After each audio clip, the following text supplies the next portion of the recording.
Bom dia para todos vocês. Bom dia. É um prazer recebê-los no nosso segundo Multiday. O Multiday é um projeto da Multi para a gente trazer pessoas que são referências nas suas áreas para produzir um conteúdo de alto valor que vocês não vão encontrar em outro lugar. É um projeto que a gente começou mês passado, mas ele tem o intuito de realmente trazer conteúdo de qualidade e gerar transformação na vida de vocês, pessoalmente e profissionalmente. Antes da gente começar, eu queria dar alguns avisos rápidos. A cada 2 perguntas, a gente vai abrir para as perguntas de vocês, tá? Então, vai ser sempre 2 perguntas e 2 perguntas. Às 10h40 a gente vai fazer um breve intervalo de 15 minutos. Hoje a gente serviu o café antes, né? Então vai ser um intervalo bem rapidinho para a gente levantar, ir ao banheiro, esticar um pouquinho as pernas. E eu queria pedir para que vocês colocassem o celular no silencioso para não atrapalhar a nossa rica discussão que a gente vai ter daqui a pouco. Bom, estou aqui hoje com o Francisco Gomes, que está 16 anos no mercado, ele é especialista em seguro de cargas, ele é um dos diretores da Uniforte, que vira e mexe, eu estou conversando com um cliente, quem que cuida? É o Francisco, eu falo, é o Francisco Gomes, é ele mesmo. E Francisco, conta pra gente assim, como que foi a sua trajetória, como que você resolveu especializar nessa área? Primeiramente, obrigado pelo convite aí, essa troca de conhecimento aí, essa troca de experiências aí é fundamental. Quero parabenizar pela iniciativa. Isso fomenta muito o mercado e vai contribuir com certeza para formar novos profissionais, reciclar nós profissionais que estamos no mercado. 16 anos que você citou aí, eu sinto que estou engatinhando, eu tenho muito que aprender e esses momentos de trocas enriquece muito para a gente profissionalmente.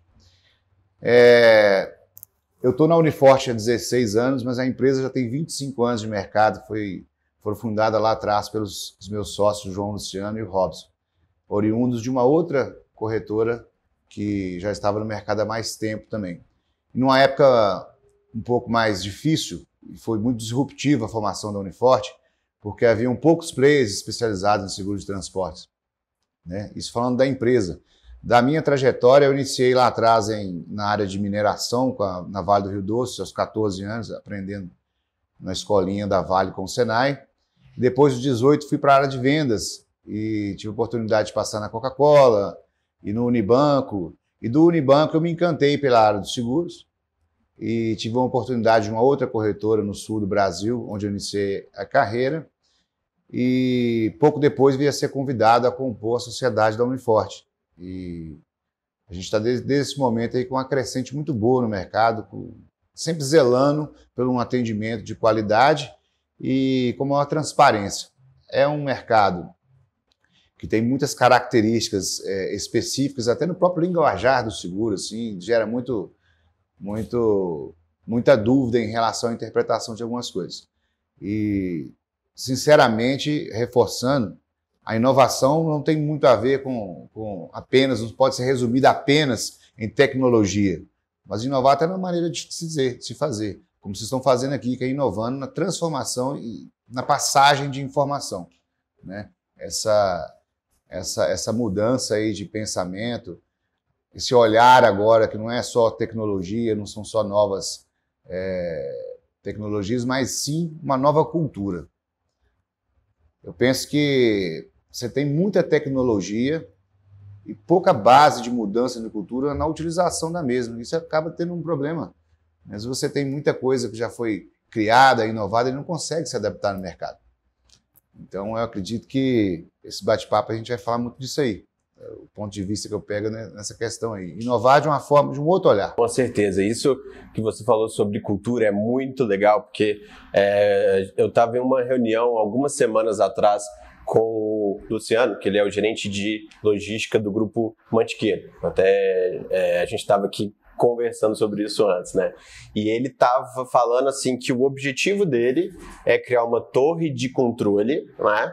E que tem muita tecnologia no mercado, mas que ele não sabe, assim, aplicar isso. Porque é muita complexidade, cada tecnologia serve para uma coisa, mas se você não faz a tecnologia funcionar em prol do seu objetivo, seja gerencial, seja de controle, né, não adianta em nada, né? A tecnologia não é fim, ela é meio, né? Certeza, né? O desenvolvimento da tecnologia sob o olhar do desenvolvedor apenas é um problema que precisa ser verificado. Você precisa também pensar com o olhar do usuário. Igual você falou, muita coisa criada, muita tecnologia que não se conversa muitas vezes e com pouco usuário para utilizar. Então você fica tendo um elefante branco, você tem aquilo lá que foi desenvolvido por uma pessoa que entende muito na parte de trás, mas não vivencia aquilo. Como que vai estar o sentimento de quem está ali no caminhão ou está operando uma empilhadeira sobre aquela tecnologia? E ele fala, poxa, mas isso aqui foi desenvolvido legal, mas na prática não funciona para mim. Então, escutar isso aí, juntar as opiniões, fazer esse bate-papo das pessoas que utilizam, o usuário, com o desenvolvedor, com o operador, com todo esse compilado de pessoas, é o que vai dar um sucesso melhor para essa torre. É muito interessante você dizer, porque às vezes você tem um monte de tecnologias soltas, né, que não se comunicam, não se falam e fica uma verdadeira torre de Babel aí, se não fizer esse alinhamento. Exatamente. E antes de a gente começar, que a gente vai... Nossa, tem muita coisa pra gente falar aqui. Você gosta de jogar? Gosto. Gosta? Então a gente vai jogar um mini joguinho chamado Na Boleia. É muito simples. Eu vou ler uma frase. Na verdade, são 3 frases. E aí você tem que responder. Se você acredita, é filé. Se você não acredita naquela afirmação, é bucha. Alguma dúvida? Não. A gente vai entrar nesses assuntos ao longo da nossa conversa aqui. Então, vamos lá. Gerenciamento de risco é a mesma coisa que consulta do perfil do motorista. Puxa. A tecnologia 5G vai impactar diretamente as tecnologias de monitoramento de veículos de carga. Seguro de cargas é um jogo de cabo de guerra entre as empresas e as transportadoras. Filé? Então vamos lá, daqui a pouco a gente fala sobre isso. E assim, para a gente iniciar esse bate-papo, assim, até para a gente compreender um pouco mais, eu mesmo fiquei perdido ao longo... cheguei na Multi, que antes era Urbs, em 2019, fui aprender no ano passado, né, assim, um pouco sobre isso. O que é o gerenciamento de risco em si e por que ele é tão importante para o seguro de cargas? O gerenciamento de risco ele não pode ser confundido, como você falou, apenas com uma consulta. O gerenciamento de risco é uma porção de atitudes prévias que a gente tem que tomar para poder minimizar esses riscos, desde uma verificação do antecedente do motorista, que foi citado, mas até da própria contratação e de manutenção prévia. Quando você fala de gerenciamento de risco, não é só o risco de roubo. Você tem o risco mais impactante, que é o das estradas. O Brasil é um país continental, então você tem rotas imensas que começam com asfalto e terminam com balsa. Então, esse mapeamento prévio, fazendo uma rota anteriormente pensada, é uma forma de gerenciamento de risco. E existe uma ideia de que o gerenciamento de risco é uma contratação de uma empresa que faça essa verificação ou faça um monitoramento. O gerenciamento de risco tem que ser primordialmente iniciado dentro das empresas de transporte, com pequenas ações. As ações mais importantes nem sempre são ações feitas por terceiros de grande expressão, mas na contratação, na entrevista, no cuidado do motorista pela jornada, no esclarecimento dele, inclusive com o equipamento que ele tá utilizando. A gente tem uma evolução aí em caminhões, aí. Então você tem uma frota no Brasil que tem uma diferença aí de 30 anos, 40 anos rodando no mercado. Então essa condição não é a mesma com um equipamento novo, que chegou todo com bastante tecnologias, e talvez o profissional que está recebendo aquilo não tenha um treinamento correto. Então atitudes na contratação e na utilização dos meios de contratação é muito importante. Nós temos aí um movimento que eu acredito que não retorne, são as plataformas digitais de contratação. Há uma discussão muito grande sobre isso, que se tornou-se um pouco frágil pela utilização dessas plataformas, mas tem muitas empresas trabalhando com gerenciamento de risco em cima disso, e a tecnologia ela veio para ficar, ela só vai evoluir, mas como qualquer tecnologia a gente tem que saber utilizar. Né? Adaptar-se a ela é verificar a melhor forma de utilizar. O gerenciamento de risco, como eu falei, ele está mais dentro da empresa, ali nas primeiras ações, de verificar tudo isso aí, daquele checklist, inclusive da contratação, do que propriamente dizendo na empresa que está fazendo terceirizado. Isso aí é um assunto que assim, para mim, era muito longe e hoje eu consigo compreender mais, né? Porque quando você pega risco, né? Você tem o risco em várias etapas. O risco no içamento, o risco durante o trajeto, né? E aí você tem assalto, você tem a avaria, né? Que você pode acontecer ali algum acidente, uma ponte pode cair, enfim. Você tem uma quantidade de risco muito grande na área da logística, né? Porque são tantos fatores que influenciam diretamente na prestação de serviço que realmente tem que ser uma análise muito cuidadosa para poder propiciar uma operação segura, né? O segundo assunto aqui, eu trouxe algumas informações da Associação Nacional de Transporte de Cargas e Logística, que é a NTC e Logística, que em 2021 foram 14.400 roubos de cargas, que foi um aumento de 25% em relação a 2020, contabilizando um prejuízo financeiro de 1,2 bilhão de reais. Não é pouca coisa, né? Imagina a gente aqui com 1,2 bilhões. E são a média ali de praticamente 40 assaltos por dia, né? Assim, aí eu estou falando efetivamente de roubo, não estou falando de avaria, né? E aí nessa mesma matéria, Francisco, falaram que alimentos, combustíveis, produtos farmacêuticos, autopeças, roupas, cigarros, eletrônicos, bebidas e materiais agrícolas são o principal foco ali dos grupos criminosos, né? E eu queria saber o seguinte: o roubo desse tipo de item, ele está muito associado à facilidade de venda no mercado clandestino, e como que as empresas de seguro atuam para ajudar a reduzir esses roubos? Com certeza, o que demanda o volume de roubo ou não é a receptação. O ponto mais primordial a se discutir aí é o que se vai fazer em relação à receptação de cargas. Porque hoje, se você não tiver uma mudança mais pesada na criminalização disso, você tem algumas cargas que você falou de fácil escoamento. Você passa para uma empresa, para uma mercearia, de uma forma muito rápida. E rastrear isso aí, eu digo rastrear para saber de onde veio, muitas vezes é muito difícil. Até você conseguir chegar a tal lugar e identificar que aquela mercadoria é aquela que foi roubada, não tem um tempo hábil para isso. Geralmente, quando se comunica um roubo, essa carga já chegou no destino que ela deveria chegar e você não consegue buscar uma solução efetiva de recuperar essas cargas, né? Há um trabalho muito intenso da polícia em todo o país, mas como a gente citou antigamente, é um país continental, de extensões muito complexas de você fazer. E muitas vezes tem veículos transportando sem os protecionais que seriam necessários para você criar uma rastreabilidade dessa mercadoria. Você imagina um transporte daqui, de Sudeste, para o Amazonas, com um veículo não rastreado, uma comunicação muito precária com o motorista, com falta de sinal, e ele te diz que foi roubado ontem e só foi liberado hoje. Até isso aí, numa extensão dessa, a dificuldade de você conseguir rastrear para onde poderia ter ido isso é uma coisa que as seguradoras geralmente não se dispõem muito a fazer isso aí, porque fica um dispêndio que não tem muito resultado positivo. Então, as atitudes são mudar a maneira de carregar esse tipo de mercadoria que vem sendo cada vez mais apertadas as condições disso aí, para ver se minimiza um pouco.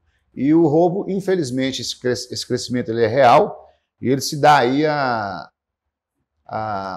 pós-pandemia, né, uma parte da pandemia que teve um desabastecimento muito grande, teve esse conflito todo aí dessa logística toda comprometida com essa... A gente sabe que o setor de transporte é um setor que não parou, esteve a todo momento aí atuante, mesmo com as dificuldades de infraestrutura para o país todo, mas que sofreu isso aí. Esse desabastecimento, essa alta, isso gera um outro olhar. Algumas coisas que às vezes não estavam muito visadas para roubo, elas passam a ser, pela própria falta de abastecimento do mercado. E até assim, a miséria, né? O crescimento da miséria está diretamente relacionado a aumento de roubo, né? Isso assim, até na rua mesmo.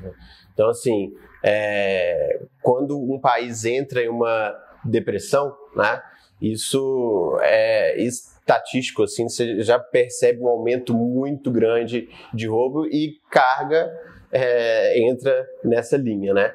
E assim, o que você tem visto hoje que o nosso mercado ele é mais focado em máquinas e componentes e construção, né? Antes de até passar a palavra ali,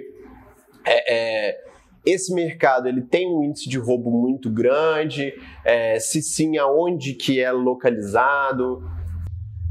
O mercado de máquinas, o calcanhar de Aquiles são as máquinas agrícolas, né? As máquinas na área de mineração, construção, têm um índice menor, mas esses 2 anos realmente houve uma elevação, justamente porque você imagina, com esse colapso logístico que teve nesse período, muitas máquinas não conseguiram ser entregues, muitas máquinas não conseguiram chegar até o local que deveria. Então isso aí traz um outro olhar também, porque sobe os valores e se não tiver um cuidado na rastreabilidade, algumas empresas estão imputando aí na própria máquina alguns rastreadores mais escondidos para tentar trabalhar na prevenção disso aí, é uma tendência, infelizmente, de aumento também. Até sobre esse fato, né? Como a gente está em contato com várias empresas diferentes que vendem máquinas, agora a gente tem as montadoras da China chegando muito forte aqui no mercado nacional, principalmente com a parceria com a Vale também, né? Dos veículos 100% elétrico ali. Muita gente já tinha vendido máquina que só ia ser entregue no meio de 2023, porque não tinha insumo, não tinha peças suficiente para montar e entregar para o mercado. Antes da gente prosseguir, Francisco, alguém tem alguma pergunta? Aldo? Uma curiosidade, quais são os estados mais perigosos assim, para roubo de carga? Os mais perigosos para roubo do equipamento? Para roubo de cargas, a maior concentração é o Sudeste. Minas Gerais hoje ocupa o primeiro lugar em roubo de carga. A gente está com essa medalha não muito boa aí, né? Mas o Sudeste tem uma concentração mais elevada do roubo de carga. E a sua outra pergunta, Edu? Do roubo do veículo, porque tem quadrilha especializada na renovação à carga, né? Do veículo de passeio também o Sudeste lidera, né? E algumas características, igual alguns tipos de caminhonete, essas coisas todas, são roubadas aqui e direcionam geralmente para a região de fronteiras, né? Venezuela, Uruguai, Paraguai.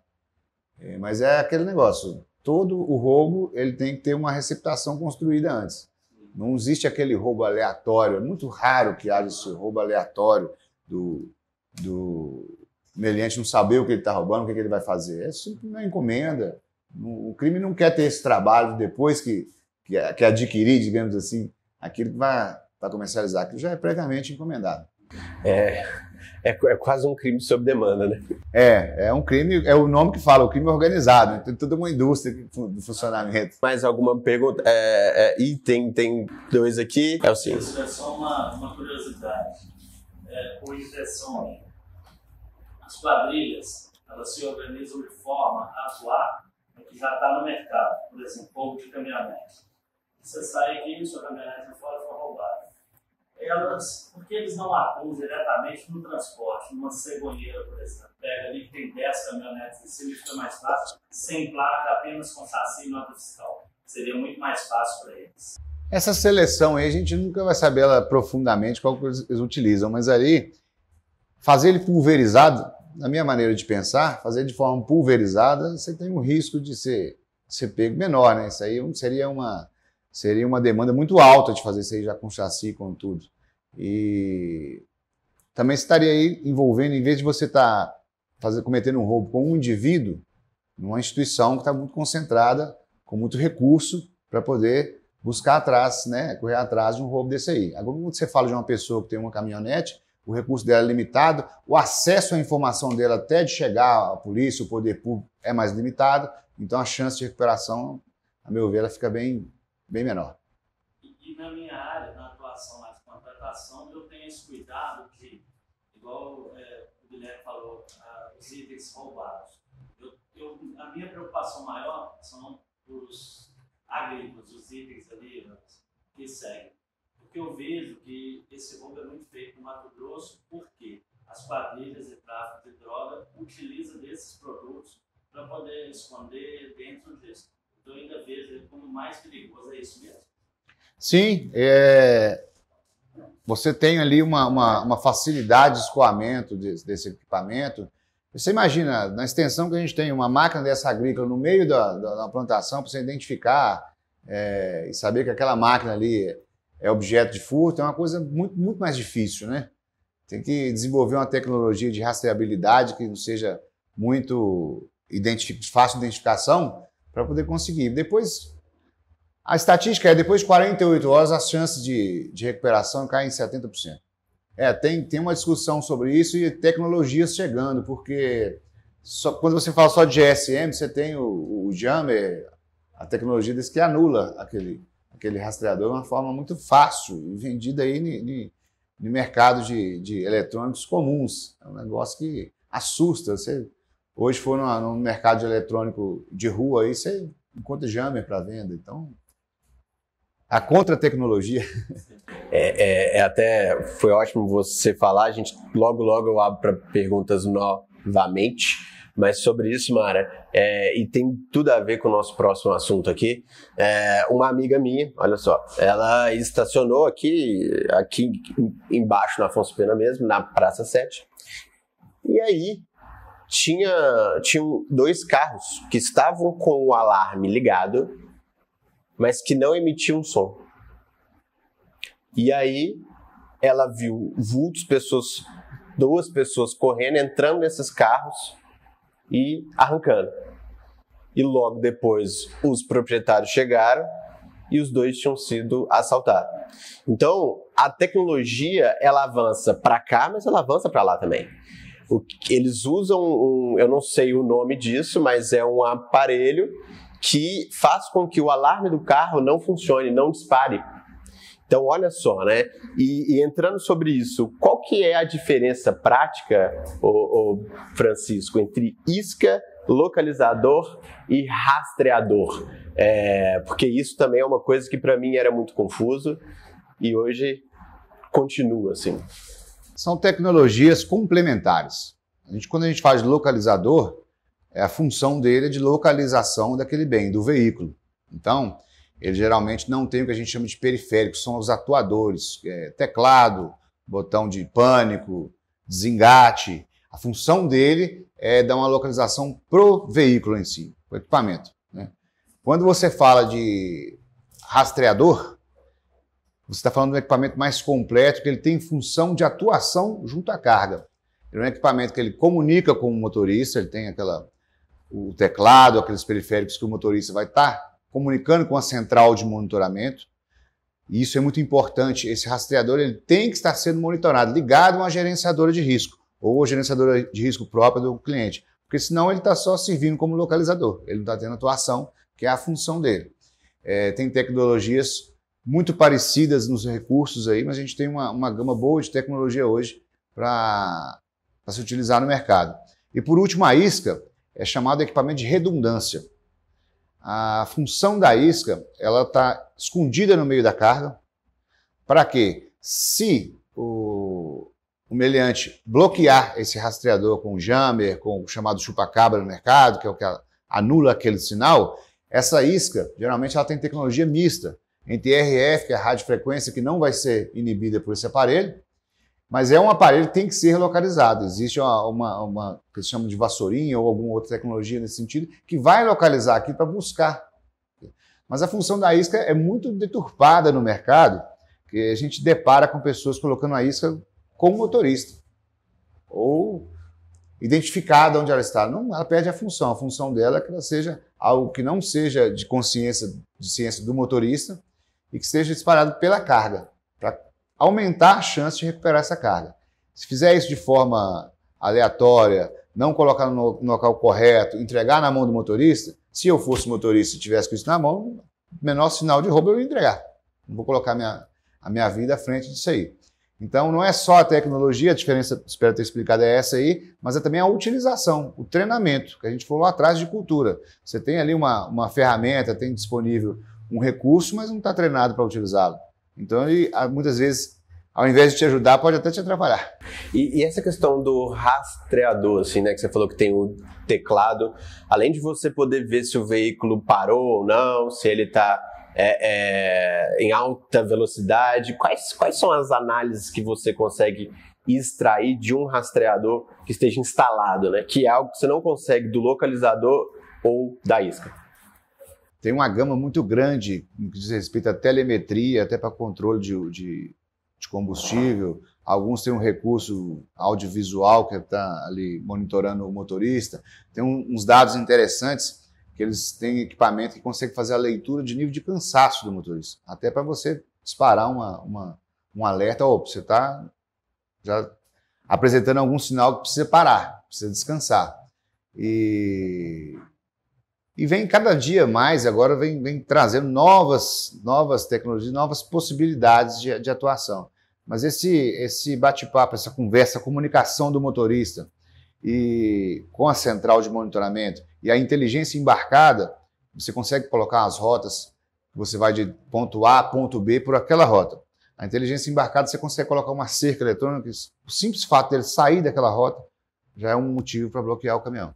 Isso aí é algo que a gente está assim, engatinhando, porque o nosso modelo ele é 100% frota em rede, ou seja, frota terceirizada, né?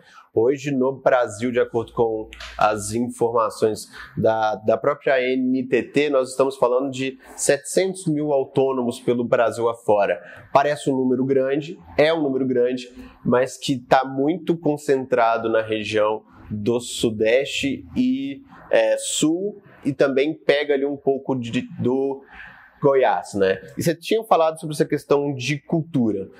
Os caminhoneiros autônomos, até pelo envelhecimento da frota, porque normalmente ele não é organizado, ele não tem ali um capital que ele vai atualizar essa frota, às vezes ele não tem acesso à informação, então ele acha que rastreador é um custo que ele não precisa ter, né? Então existe essa luta.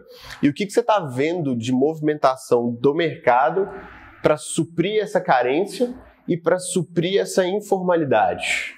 Esse modelo de frota em rede que você falou, ele é uma realidade que precisa ser trabalhada com algumas fidelizações. A própria transportadora, as empresas de logística precisam começar, já fazem muito isso, em fidelizar aquele parceiro.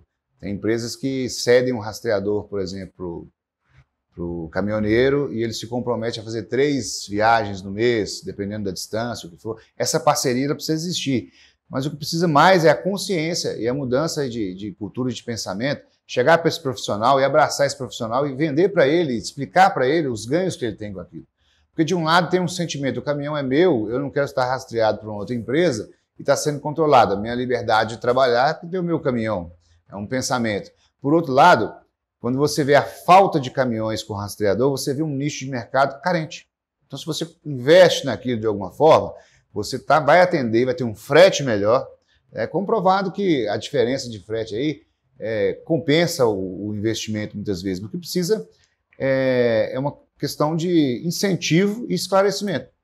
Precisa criar alguma forma de incentivar, um subsídio, alguma coisa que já dê essa oportunidade para o caminhoneiro e quebrar essa resistência.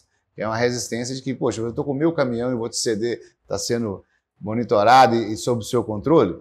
Então é um trabalho, é um desafio mesmo de mudança de crenças aí, de valores, e que algumas entidades vêm fazendo esse movimento.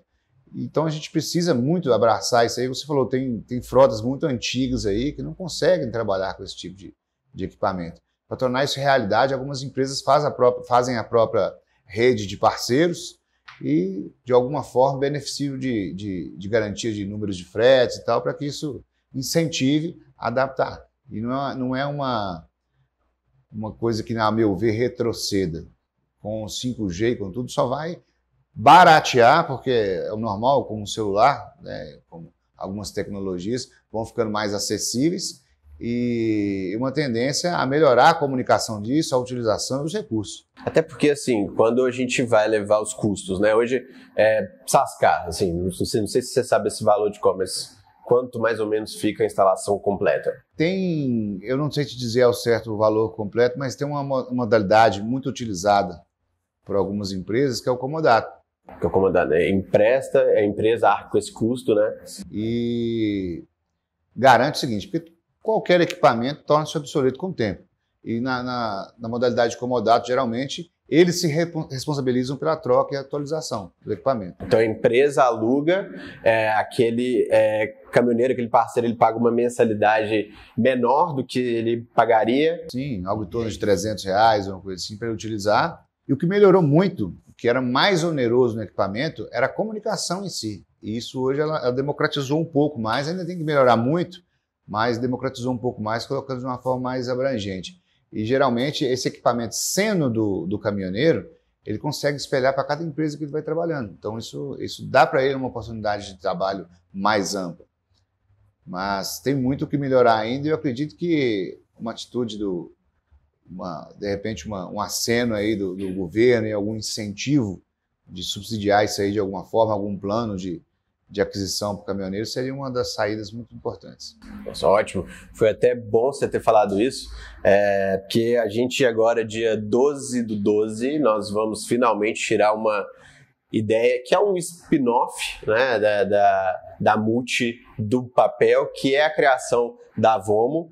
A Vomo, ela nasceu com o objetivo de ser o escritório do caminhoneiro, tem o objetivo de ser uma empresa completamente desvinculada ali à Multi em sua atuação, até porque o foco dela é atuar na qualificação dos motoristas autônomos, sabe? Essa questão de conhecimento, de cultura mesmo, que a gente está falando muito aqui, ela não é do dia para a noite, né? E aí você não pode ir com tanta sede ao pote, porque você não educa uma criança em uma semana, né? São anos ali para aprender a falar, a conversar.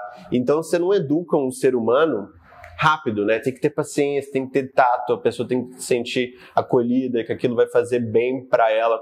E foi bacana essa questão aí do rastreamento, que a Vomo pode fazer um pouquinho disso, pode até disponibilizar isso para outras empresas também, ajudar o caminhoneiro, porque o foco é, se ele é um caminhoneiro mais profissional, se ele tem lá o curso MOP, se ele tem lá um rastreamento, talvez ele até tenha um veículo ali dos anos 90, mas é tudo certinho, tudo limpinho, tudo dentro dos critérios.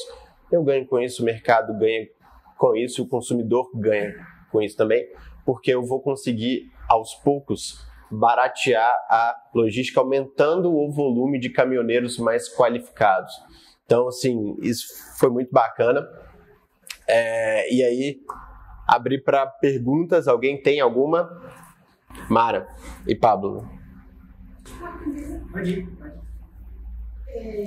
Nesse nicho de mercado de rastreadores, né, existe, na sua opinião, imparcial, assim, um que seja melhor? Eu falo em questão de para uso mesmo, porque eu sei que cada tecnologia às vezes tem seu ponto fraco, né? E a gente vê nas DDRs que eles exigem certas marcas. E a gente sabe que pode ser porque sejam ótimas tecnologias, mas pode ter tipo um conluio também de mercado. E eu ouvi falar que a gente pode pedir uma licença para incluir na DDR algum tipo de rastreador que seja bom também, entende? Que atenda. Mas como a gente não tem experiência, a gente teria que ter alguma indicação de quem já está na área, sabe? Porque a gente pode sugerir para as empresas que a gente trabalha colocar na DDR da gente aquele rastreador que não consta lá. Sim. Acho que a qualidade do equipamento hoje ela é muito democrática, é muito parecido, muito similar, oferece quase os mesmos recursos. Na minha opinião, o que difere mais é a estrutura de atendimento. Você pode ter um equipamento tão bom quanto o outro, mas você não tem rede de atendimento para uma possível pane, uma possível manutenção e o constante suporte comercial também. Eu já vi posicionamento de marcas alterarem drasticamente porque perdeu a equipe de suporte. Então, e essa questão de homologação junto às seguradoras, existem algumas empresas que as seguradoras nomeiam para homologar aquelas tecnologias. Eu acredito que vai haver uma expansão muito grande de tecnologias no mercado e que o fator principal é a estrutura de atendimento. Porque quem tem esse equipamento não tem expertise de algumas ações em caso de defeito. Então você precisa de quê? De suporte, como qualquer outra prestação de serviço. O que vai mandar no diferencial é o suporte. As seguradoras não costumam abrir muito para novos equipamentos, mas não tem resistência também. Com uma boa argumentação, e com teste, com comprovação, você consegue negociar. Aí vai depender da proximidade de quem está negociando com as seguradoras. As empresas mais especializadas nessa comercialização de tipo de seguro, como a nossa, conseguem adentrar mais para tratar quando é um seguro gerenciado por nós. Quando é um seguro que você recebe uma DDR, que é uma outra corretora, a outra corretora teria que fazer essa ponte. Né? Eu acredito mais na estrutura de atendimento, de suporte, do que na tecnologia em si. A tecnologia, eu acredito que esteja muito linear entre as empresas. Faz sentido. Né? Então, a gente, vamos supor, nomeou um aparelho que seja bom. A gente tem que ver a rota que a gente atende, porque se der algum defeito, ele tem que estar funcionando plenamente. O que não é incomum de acontecer. Você tem que fazer um checklist antes de carregar para conferir todos os periféricos. Ocorre de fazer o carregamento por uma falta de inobservância aí, quando vai fazer o checklist, o sensor de desengate não está funcionando. Com aquilo carregado num ponto onde você não tem um ponto de apoio, você não tem quase empresa nenhuma vai ter em toda a extensão do Brasil suporte de imediato. Seria inviável financeiramente e só ia subir o custo. Mas fazer esse estudo de que quem tem o melhor apoio na sua região, porque numa região você pode ter uma empresa que atende melhor do que a outra, porque tem uma estrutura melhor do que a outra. Eu acredito muito na estrutura de atendimento acima da tecnologia. Acho que está muito linear. Eu tenho uma colocação e uma pergunta. Quanto à média de valores de rastreio para um caminhão hoje, tem variado com um valor mínimo de $30 por caminhão. Na cotação atual é R$151 e alguns quebrados. E a minha pergunta é o seguinte: dentro do gerenciamento de risco, qual você acha que é a principal medida que você deve tomar para evitar e diminuir também os números atuais em questões de roubo de carga? Para mim, a principal medida é conhecer quem você está contratando, o motorista e a recorrência dele. E isso volta lá atrás a gente falando das medidas básicas dentro da empresa. Se você está fazendo uma contratação à distância, hoje você tem muitos recursos de vídeo, de confirmação antes do carregamento, depois do carregamento. São medidas internas que são muito mais importantes, às vezes, do que você fazer isso a longa distância. O número de clonagem de documentação está muito alto ainda. Então, a gente presencia no dia a dia empresas que fazem esse tete-a-tete, digamos assim, mas é à distância, esse vídeo, essa entrevista com o motorista, com o recurso de gravação via WhatsApp, você está sendo gravado. Então, quando há intenção já de roubo, isso minimiza muito. Então, opa, eu estou sendo gravado, eu tenho que fazer uma filmagem, eu tenho que não sei o quê, eu tenho que filmar na frente do caminhão, a verificação de placa, estado da placa do caminhão, com da carreta, com o DDD do motorista. Essa discrepância muito não justifica. Então, essas pequenas ações, a gente criou um checklist lá que tá disparando para todas as empresas, que são ações básicas disso aí.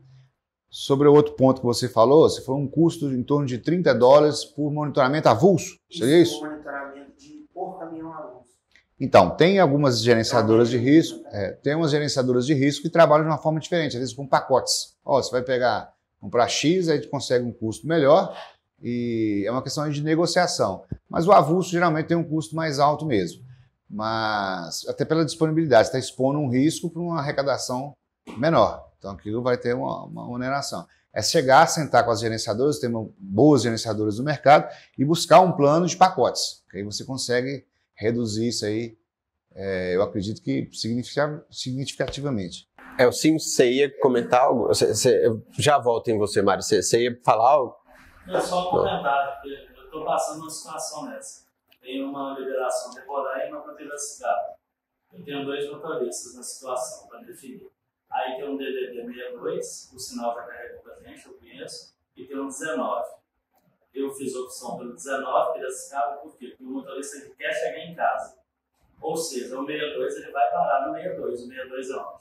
Goiás, ele vai parar em casa, ficar uma semana, ele vai descansar, ele já está para lá tem 30 dias, 60, porque Roraima não é uma viagem de 20 dias apenas. Né? Então, aí a escolha vai nisso, esse conjunto que você falou. E na contratação era muito isso. Placa de cavalo, carreta. E tivemos uma situação que eu não tive tempo de verificar, porque estava na correria, essa semana, de que passou para a turma de logística, o Aldo, a Thaís. A Thaís verificou para mim que eu não fiz nome nem nada, só falei, não aprovou, olha aí. Aí eu passei até o Renavan do cara, tinha letra, era um chassi, o documento era uma moto. Estava lá, Mercedes, 3E, todo, quem pega o documento foi perfeito. Se você não fizer a verificação do QR Code, entendeu? Agora o erro, assim, dava para filtrar na hora do Renavan, você vê letra ali, Renavan não existe, né? Então a gente passou por isso. A experiência aí de quem faz a contratação e essa capacidade de ter uma entrevista bem com olhar clínico, que a gente sabe que se compromete com a velocidade, porque o embarcador ele define com você hoje, já quer que você carrega agora e contrate o cara no mesmo instante. Então, a leveza para fazer isso aí de forma minuciosa, olhar esses detalhes, que vem muito com a experiência também, mas que pode ser zelado de uma outra forma, criando um checklist passo a passo o que fazer, isso evita muito problema. O Elcio, ele tem bastante esperteza nesse nicho, né? E a gente conta muito com ele para esses pequenos detalhes, e ele passando para a equipe também.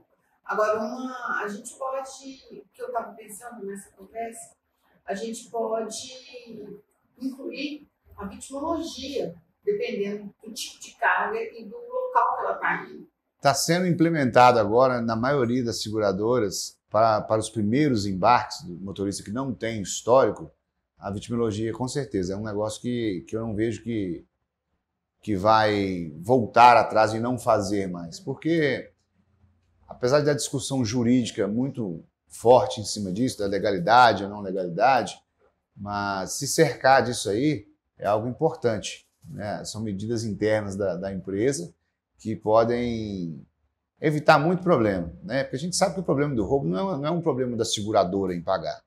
É um problema da falta de não entrega, é um problema da falta de alguma franquia que você vai pagar, de um desacordo com o seu cliente, com o embarcador, que depois de passar por uma questão dessa, talvez ele vai te tirar o transporte, não vai querer mais, porque ele vai entender que você tem parte de culpa nisso. Então, todo esse cuidado aí, todo mundo ganha com ele.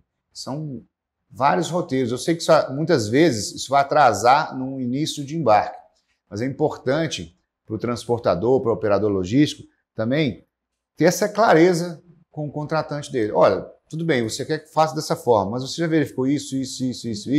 Talvez um dia que vai chegar depois da carga, eu estou te garantindo que ela vai chegar. Isso. Né? E essa antecipação em 12 horas, nós estamos com um limbo aí que ela pode não chegar nunca, não aparecer, e você vai ter um problema maior do que aquele atraso. Então, essa conscientização na venda, eu falo muito que a gente tem que diferia entre o tirador de pedido de frete e o consultor de logística, que é aquele que entrega, dentro de uma necessidade, a melhor solução para aquele caso, respeitando as questões de segurança, de seguro e de todas aquelas preventivas que vão garantir a entrega. Sim, e inclusive a gente passa isso para o cliente, a nossa seriedade. E a gente pode incluir em certos tipos de carregamento a biotecnologia, sim. Eu acho que vale a pena, eu já te passo, tá? Explicar, porque eu acho que nem todo mundo sabe o que é a vitimologia. Isso, eu ia pedir para ele falar sobre. A vitimologia, ela vai pegar uma consulta daquele motorista, caminhão e carreta do veículo, se aquele conjunto de pessoas estão envolvidas mesmo como vítima em algum acidente, algum roubo. Né? O motorista Francisco não é acusado de roubo nenhum, mas ele foi vítima 3 vezes de ser roubado com aquela carga. Opa! Não se pode afirmar culpabilidade e nem envolvimento de nada disso. Mas meu avô dizia, você toma distância de pessoas que não têm boas intenções e das azaradas também. Pode trazer isso para você. É algo que você tem que observar e verificar. Então a vitimologia vem trazer isso aí. É dificuldade dizer que você consegue fazer vitimologia em tempo real em todos os estados brasileiros, que não há essa integração ainda, está sendo desenvolvida, mas a maior parte dos grandes estados já estão com isso em desenvolvimento mesmo.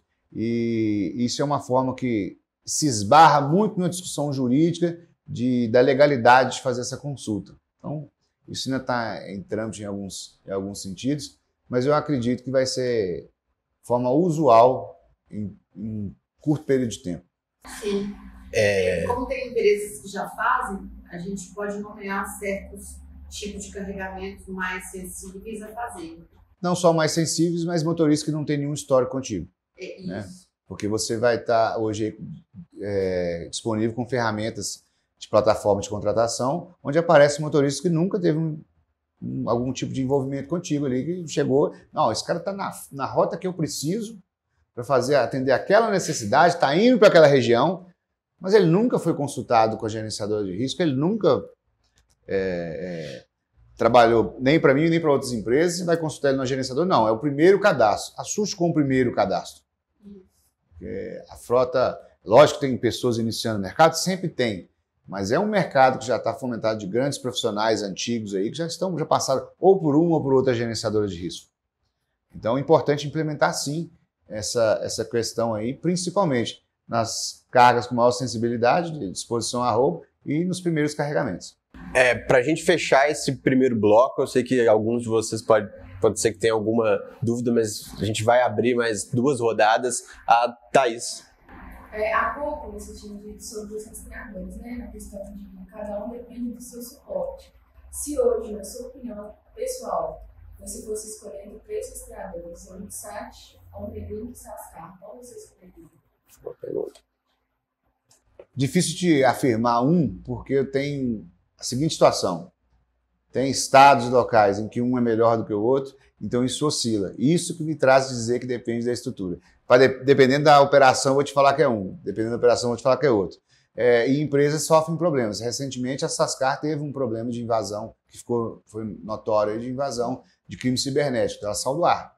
Então, naquele momento, é a menos indicada para você mexer. Você entrava no site, ele direcionava para um site que não tinha nada a ver, e foi uma loucura, sumiu nacionalmente de controle. E era uma empresa que vinha em liderança. Pelo quê? Pelo modelo de negócio de Comodato, facilidade de aquisição. Então, ela se expandiu muito com isso.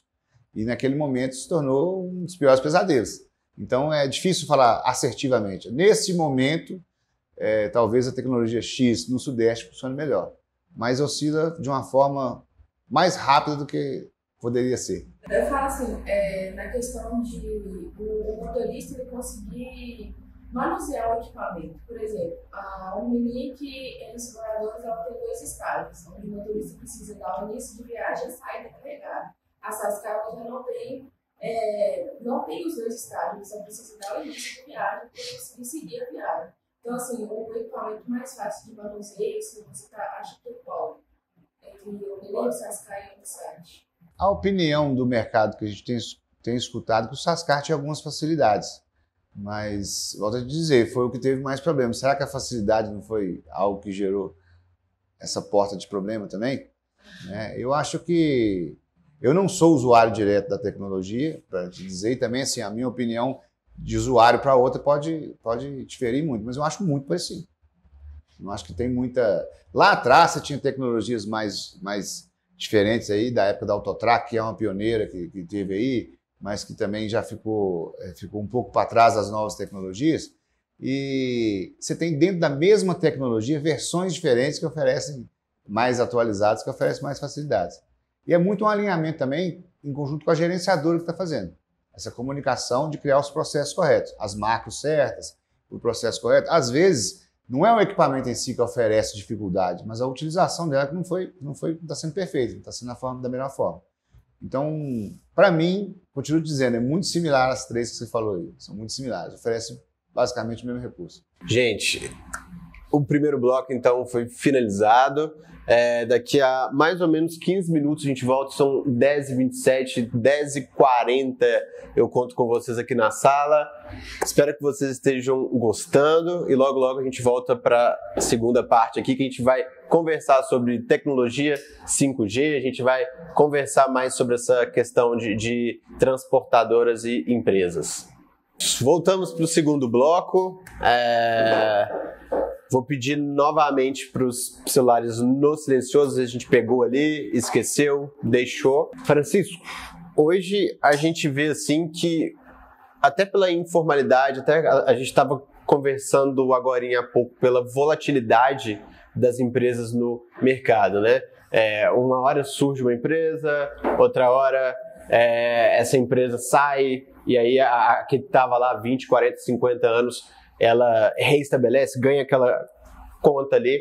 Mas a gente vê que, independente do porte das empresas, elas têm muitas dificuldades com a questão de garantir a segurança no transporte de cargas. E quais são essas dificuldades, assim, de acordo com a sua experiência? A gente tem um mercado, igual você falou aí, que ele coloca na mesma linha empresas que têm tradição, know-how, alguns cuidados específicos com profissionais com expertise daquela empresa que também acabou de inaugurar, o que é, de certa forma, democrático e dá a mesma oportunidade para todos. Mas eu acredito que o desafio maior é conscientização do embarcador daquilo que você oferece enquanto empresa. Uma apresentação da empresa validando que você tem os seguros de carga, por exemplo, o seguro o obrigatório de acidente, o RCTC, e também o de roubo, o facultativo. E que você tem um PGR, que é um plano de gerenciamento de risco.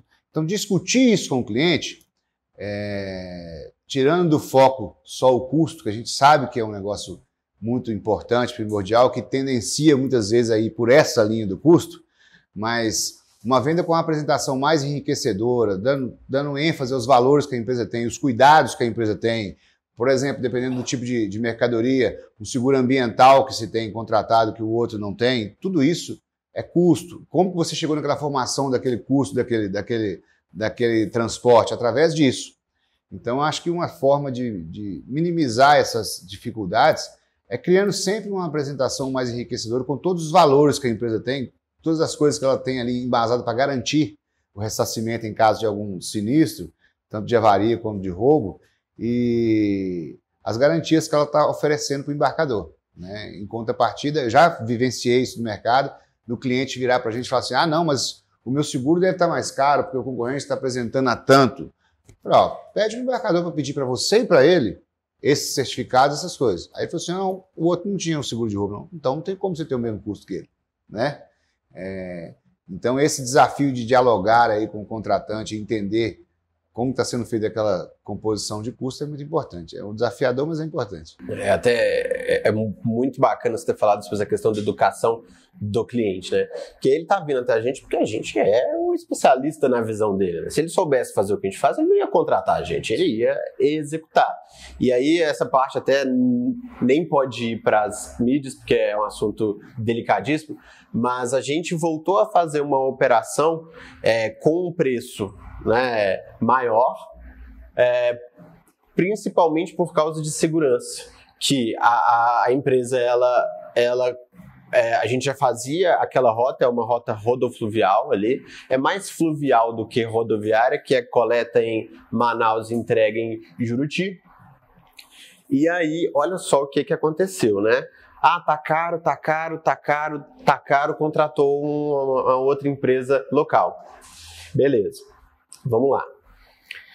Num dos carregamentos é óleo, e nós estamos falando do rio Amazonas, se não me falha a memória, que é um rio assim, né? Eu não preciso nem de falar a importância dele. Vazou muito óleo no rio. Então, além de não ter segurança, além de não ter seguro de avaria e de roubo, ainda não estava preparada para poder fazer aquilo ali. Então, o custo deles por viagem com a gente é maior. Hoje eles fazem com a gente. Só que a multa ambiental que eles poderiam levar ia compensar muito esse investimento que eles fazem numa operação mais segura, né? E eu acho que essa parte é a mais complicada do cliente compreender até a merda acontecer, né? Sim, a corresponsabilidade, ela tem que ser colocada na mesa. Olha, eu estou fazendo isso para você aqui, mas eu não sou só o único responsável. Nós somos solidários na responsabilidade disso aí. E quanto que você quer comprometer a sua operação, a sua empresa, contratando alguém que não está te ofertando aquilo que a gente está te ofertando, né? Porque não tem muita mágica, né? Não existe mágica.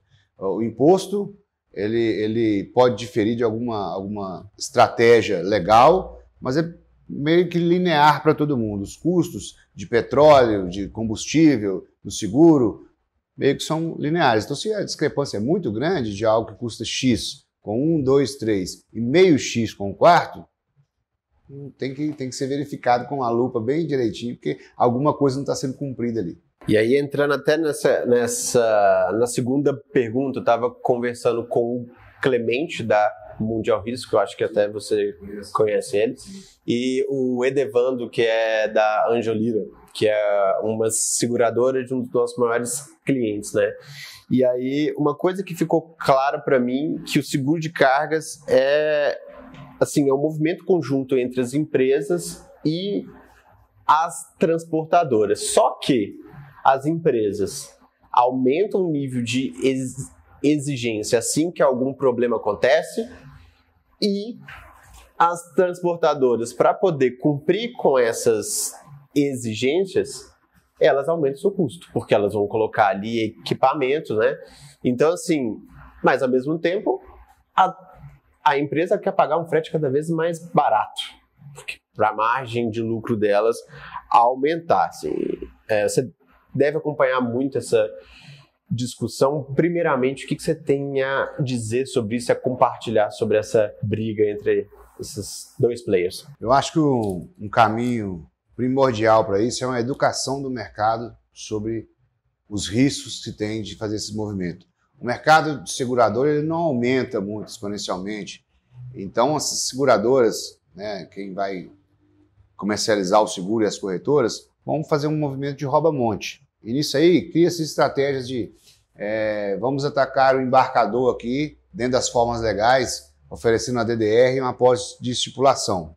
Na composição desse custo, tem que se observar muito que não é só o custo do seguro, tem o gerenciamento de risco, tem o custo de comunicação, tudo isso tem que estar imputado.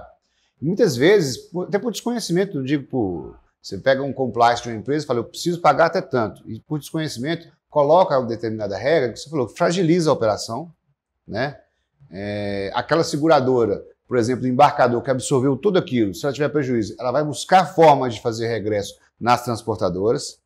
Essa comunicação, muitas vezes, ela não é divulgada de forma correta, e linear e ampla, e existe uma medida de força não muito justa, às vezes, com o embarcador para um transportador, que se não fizer isso, eu tenho mais 10 querendo trabalhar no seu lugar, né? Então, volta ao desafio da comunicação. A importância de explicar a diferença do DDR com a estipulação, com o seguro do transportador, porque quando o embarcador faz isso, ele não está só trazendo o custo, ele está trazendo a gestão do seguro para dentro de si. E ele tem uma estrutura para fazer isso? Né? Ele está bem assessorado com isso? Se sim, não tem nada de errado de fazer. Mas se não, já aconteceu no mercado movimentos inversos. Grandes empresas que trouxeram para si a gestão do seguro, aquilo deu muito trabalho, aí não é o core business dela, o seguro, ela tira o foco do que está fazendo, e agora já volta para o movimento contrário. Não, você não precisa internalizar o seguro talvez você tenha que ter uma gestão do seguro compartilhado de quem você está contratando, né? Então é uma questão de alinhamento de processo. É uma disputa que é bem discutida há anos aí no mercado sobre legalidade, sobre funcionalidade, mas tem vários pontos, eu entendo os pontos de vista, respeito cada um, mas eu ainda defendo que, até por obrigatoriedade de seguros, tanto o embarcador como o transportador tem que ter sua apólice. O transportador é fiscalizado e cobrado de ter o seguro obrigatório, mas o seguro obrigatório do embarcador não há uma efetiva fiscalização. Então, precisava dar uma melhorada nisso aí, democratizar mais, para que todo mundo fique ganhando, porque é meio injusto ainda, às vezes, a contratação nesse sentido. Isso aí que você falou sobre, né? Você traz uma função para dentro da sua empresa, que não é o seu core, então você não vai ter especialidade naquilo, isso vai gerar uma maior necessidade de gestão sobre aquilo, de algo que você não conhece, e você acaba inchando os seus custos e, às vezes, assim, tendo mais dor de cabeça do que resolução, né? E aí, assim, mais uma opinião, você vê que normalmente as empresas cedem mais ou as transportadoras cedem mais nesse cabo de guerra? Então, tem as duas situações. O que acontece muitas vezes, aí vem até de uma ótica não da empresa ou da transportadora, mas do mercado segurador, que ele, para fazer market share, às vezes entra numa operação que está funcionando bem, com um gerenciamento de risco bom, e entra flexibilizando aquilo. Aquilo desencadeia um monte de problema que não existia. Mas aquilo foi visto lá pelo compliance como uma oportunidade de diminuição de custo, mas que muitas vezes o custo futuro é muito maior do que a economia imediata. Então, a gestão disso ela tem que levar em consideração várias coisas. Eu vejo os dois fatos. Tem embarcadores que entram com grandes facilidades para ter uma gama maior de transportadores, porque também, com determinadas amarras, ele vai restringir o número de transportador que consegue atender. Geralmente num tipo de transportador que tem frota própria. E aí ele fica com um leque menor de fornecedores. E com grandes facilidades ele abre muito, mas abre até muito errado às vezes, porque ele também coloca na mesma linha aquele transportador estruturado com outro que não tem nada errado de trabalhar, mas está iniciando ali sem uma estrutura própria ainda. E aí, até para a gente abrir para duas perguntas, explica para a gente o que é a carta DDR, que a gente tem falado aqui, acho que tem algumas pessoas que não sabem o que é isso. A carta DDR é um documento que é dispensa de direito de regresso. É um documento que o seguro do embarcador, que é o de transporte nacional, ele dá toda a cobertura para a carga e dispensa que o transportador tenha o seguro de roubo, único e exclusivamente o roubo. Mas para que haja essa dispensa, o transportador tem que cumprir aquelas regras e, se ele descumprir, volta a ter direito de fazer o regresso. Então é algo que tem que ser muito observado, porque ele pode causar um problema para a ponta mais fragilizada do negócio, que é o transportador. Porque a carta de DDR é um documento que diz que não vai fazer aquele regresso, mas tem que estar imputada nela também as regras de gerenciamento de risco que você tem que seguir. Então ela é diretamente ligada àquela isenção, à regra que ela carrega junto. E é um negócio desafiador para o transportador, quando ele trabalha com vários embarcadores, se ele recebe várias DDRs. Porque cada DDR tem uma regra de gerenciamento de risco. Então ele passa a administrar várias regras de gerenciamento de risco, né? É uma ferramenta legal, tem todas as vantagens em algumas operações, mas traz umas dificuldades, principalmente para o transportador na gestão disso.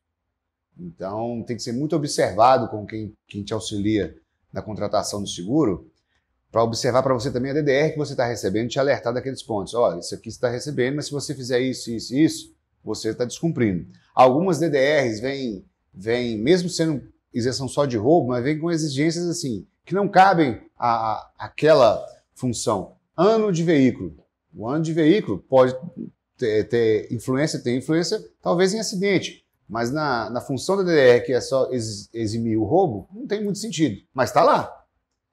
E eu falo uma frase constantemente: o seguro não tem surpresa boa. A surpresa do seguro é ruim. Você não cumpriu a regra, você não recebe. É um contrato, né? E sendo um contrato, tem que ser observado. Não é unilateral.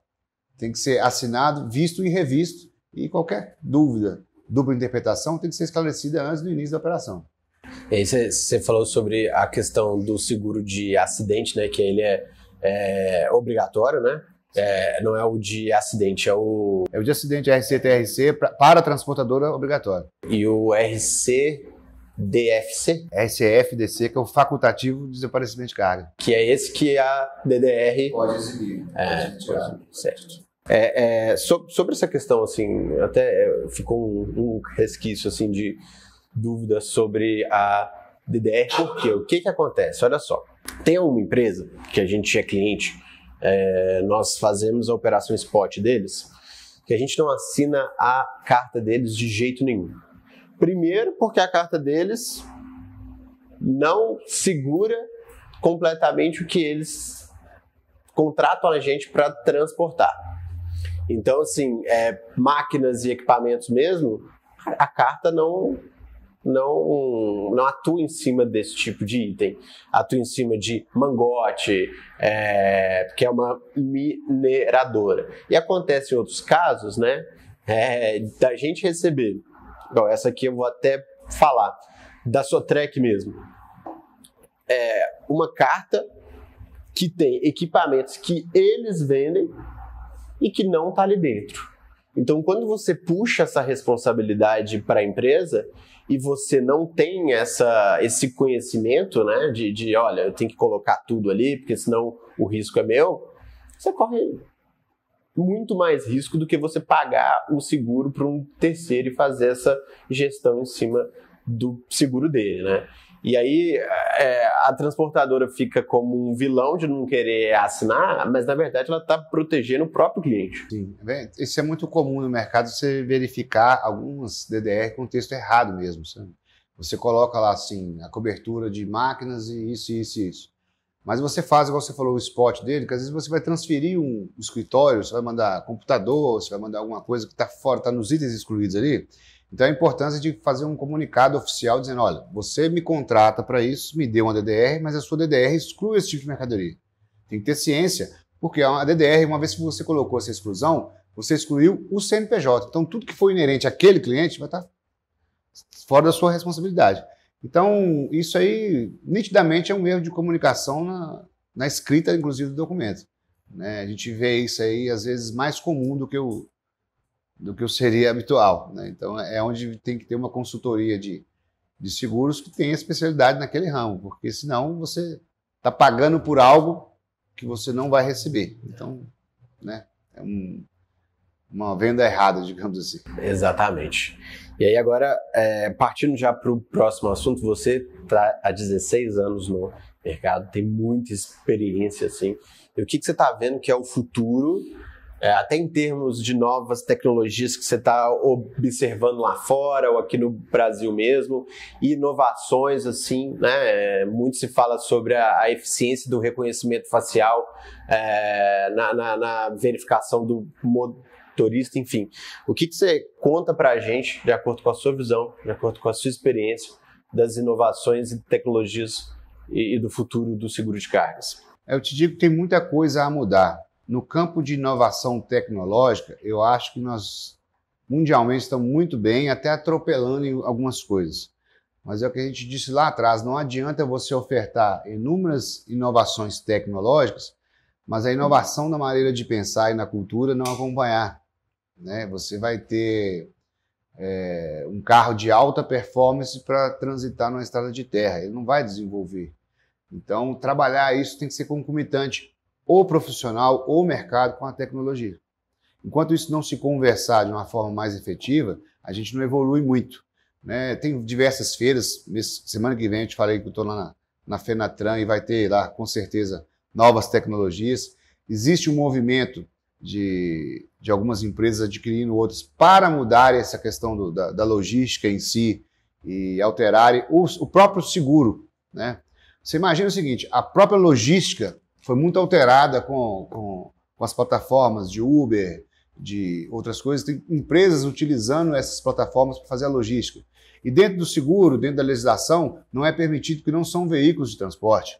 Então você já esbarra em alguns problemas. Eu acredito, já tem essas discussões, mas eu acredito que em breve vão haver algumas alterações, algumas saídas para isso. E tem muita insurtech trabalhando nisso, tem muita empresa buscando soluções para isso. É uma questão de tempo e de inovação para essas soluções. E quem sair na frente com isso aí vai beber uma água limpa muito boa.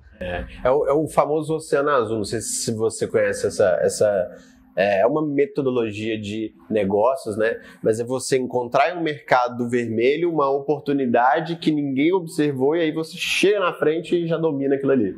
Sim, sim.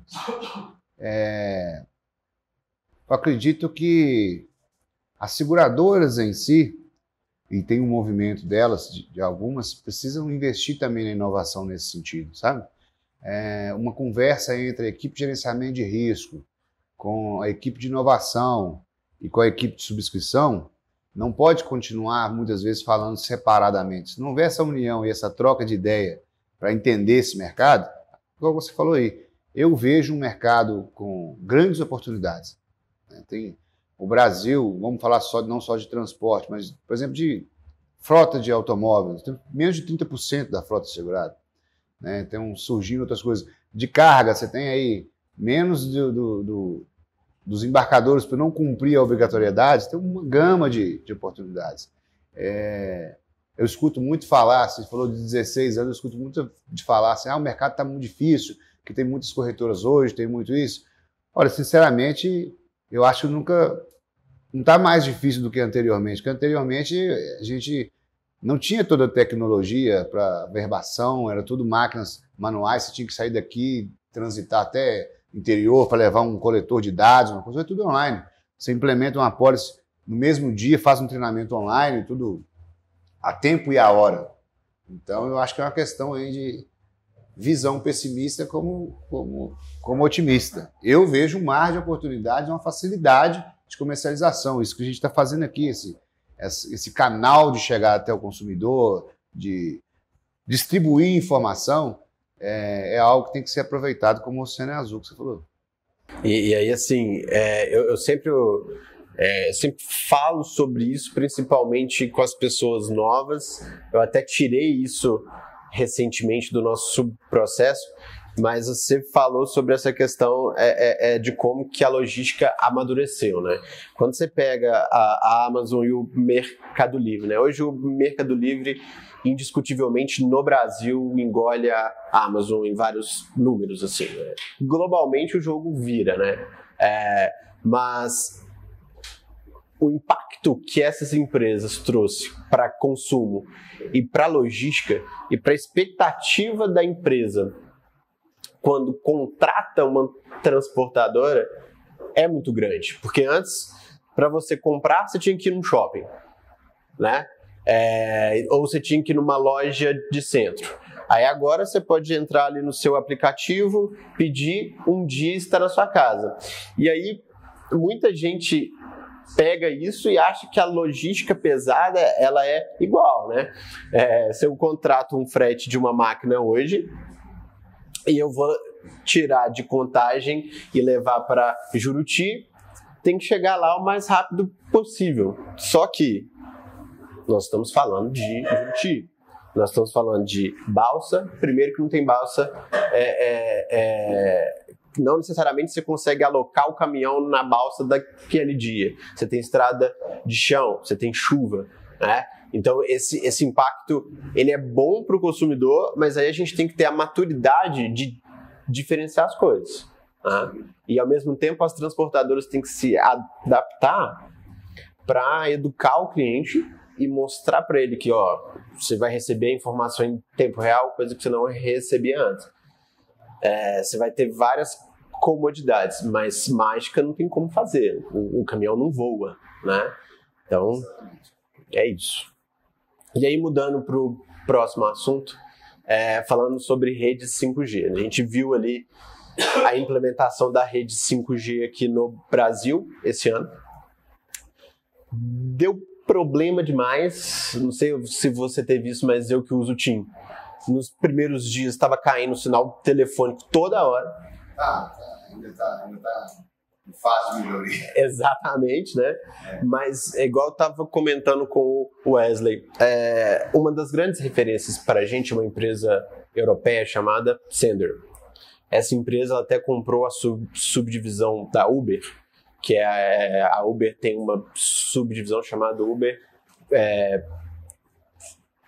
esqueci o segundo nome, mas é Uber Frets, só na tradução, na Europa. Então é uma empresa que é muito grande lá, hoje ela é líder de mercado na Europa.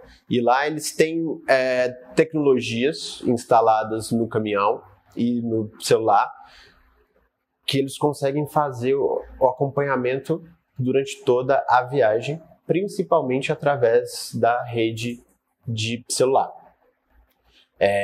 Os rastreadores eles têm um blend de tecnologia, né?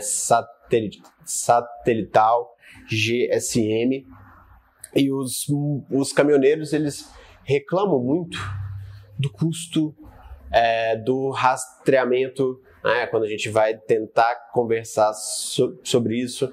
Então, assim, qual que é a sua análise sobre essa questão da implementação do 5G e do barateamento das soluções de rastreamento aqui no Brasil?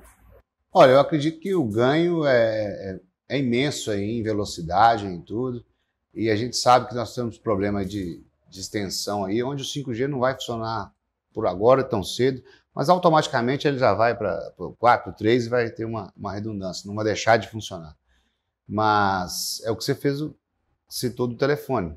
Tem um momento que está beta, tem um momento que ele está em implantação, tem um momento que ele vai oferecer falhas. E tratar essas falhas aí é inevitável, porém eu vejo que eu acredito que cada vez mais soluções mais em contas de monitoramento vão surgir, e dos novos caminhões, a frota nova já vem com isso como parte do caminhão, provavelmente, e aí aí você tem uma diferença, tem um ganho muito grande quando você está falando de um equipamento que ele já vem de fábrica com aquele, ele não é uma adaptação. Então, a tendência é que haja um ganho muito, muito bom nessa questão. Agora, isso depende muito de uma renovação de frota também, né? Porque você tem, que a gente falou lá atrás, você tem a tecnologia, ela está disponível, mas o mercado acompanhou essa velocidade, né? Agora, a questão de gestão à vista aí desse monitoramento para efeito de localização, não para efeito efetivo da carga, mas para você alimentar o seu cliente de onde está a sua carga periodicamente, ela já existe numa facilidade muito grande. São aplicativos que as gerenciadoras têm para você colocar no celular do motorista, que teoricamente ele vai te dar um posicionamento de onde ele está. Mas se ele for lá e desligar a localização, você não sabe onde ele está mais. Então, é uma ferramenta interessante, mas ela gerou um problema no mercado, porque o transportador colocou essa disposição. Eu tenho isso aqui que é acompanhamento em tempo real. Mas aí o motorista terceiro desliga. Aí fala, mas o seu tempo real sumiu. O que você vai fazer? Vai mandar alguém abrir um roubo, alguma coisa? Não. Então isso volta naquilo. Depende, a tecnologia existe. Ela está aí, a facilidade e o ganho é enorme. Mas até isso virar realidade num mercado igual o brasileiro, que tem essas dificuldades aí culturais que a gente falou antes, demanda um tempo ainda. São anos, né? Eu acho que talvez a gente viva ainda para ver as coisas mais automatizadas. Acho que caminhão autônomo no Brasil, eu acho que é demais na nossa geração, porque lá fora ainda estão apanhando muito. Carro autônomo atropela pessoas, às vezes é um número muito, muito baixo, mas ainda acontece, né? E aí eu acho que essas transformações, principalmente aqui no Brasil, vão demorar um pouquinho mais, mas eu espero que pelo menos a rede 5G completamente implementada, a gente vai conseguir ver nessa geração, né? Eu acredito que sim também. Acho que não tem muito tempo para alcançar isso, não. Já tem uma estrutura, mas ainda tem uns conflitos ainda Tem lugares em Belo Horizonte aqui que você tem dificuldade imensa de utilizar. Eu mantenho 2 chips por causa disso. Sempre tem um lugar que parece que não existe cobertura ali. É um desafio para os operadores. Então, já caminhando para a parte final, assim, e essa pergunta, ela é... Você pode pensar, porque ela é um pouco complicadinha, assim, que é o seguinte: se você pudesse dar um conselho relacionado a seguro de cargas para uma empresa que está começando agora, aí você pode pegar tanto para uma empresa, para uma embarcadora, quanto para uma transportadora.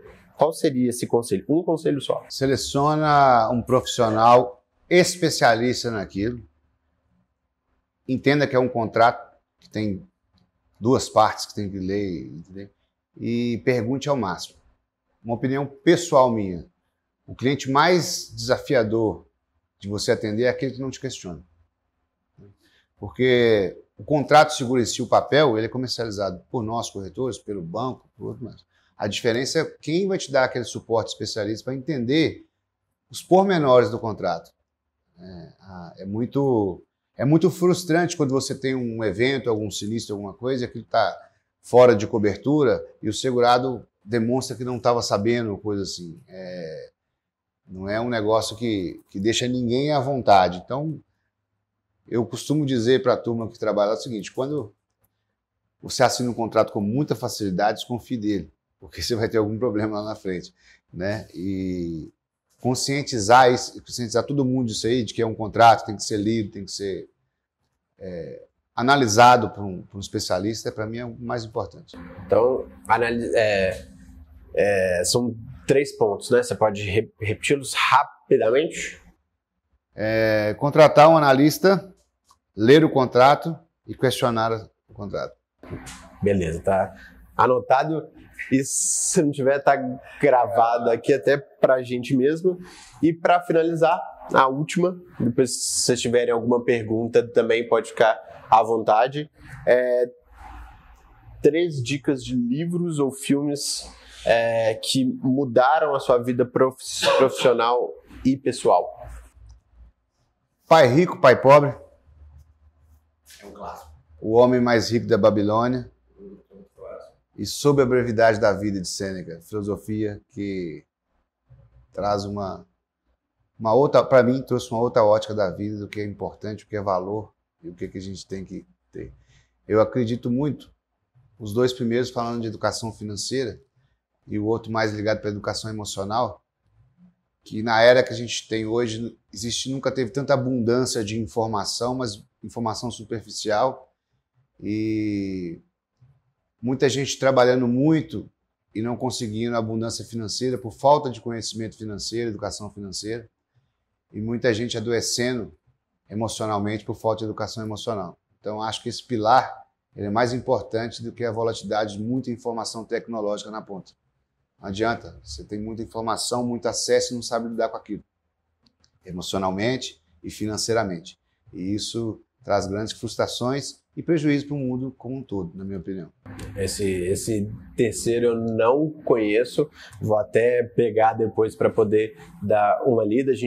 No primeiro Multi-Day, a gente conversou sobre performance e desempenho, e aí a gente falou muito sobre essa questão da inteligência emocional, né? Porque hoje a gente está acostumado com as coisas muito rápido, principalmente com rede social, acesso à informação e tal, e aí a gente acha que também o nosso crescimento, a carreira, ela vai acompanhar a velocidade da notificação que chega no seu celular, e não é bem assim que o jogo funciona, né?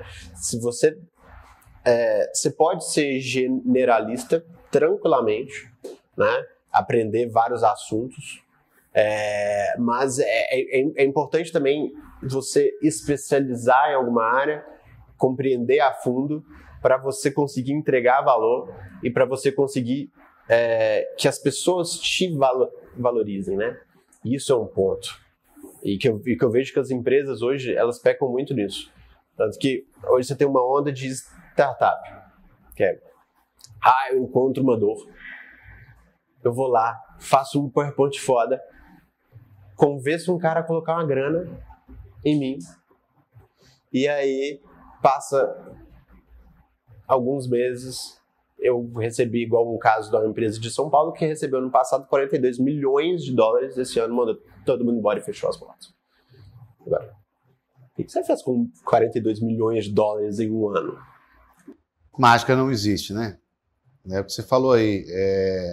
Principalmente depois dessa onda pandêmica que a gente teve, uma mudança de comportamento, que eu acredito que ela vai ser mesclada e não definitiva nunca, já voltou, a maioria das operações retornaram à presencial, tendo uma tendência a mesclar e tudo mais, mas o adoecimento mental nunca teve em tanta alta e nunca foi tão necessário virar o olhar para isso. O ser humano como algo totalmente importante, que você trabalha com pessoas, vende para pessoas, compra de pessoas. Se você não entende de pessoas, você não entende do seu negócio. Então, por mais que você automatize tudo, robotize tudo, o ser humano é a peça-chave analítica que está ali para fazer a diferença. Então, investir no material, não gosto da frase material humano, mas no ser humano como um todo, eu acredito que seja o grande diferencial mesmo para o sucesso do negócio. Francisco, foi um prazer conversar com você. Antes disso, alguém tem alguma dúvida, alguma pontuação? Eu queria que ele repetisse.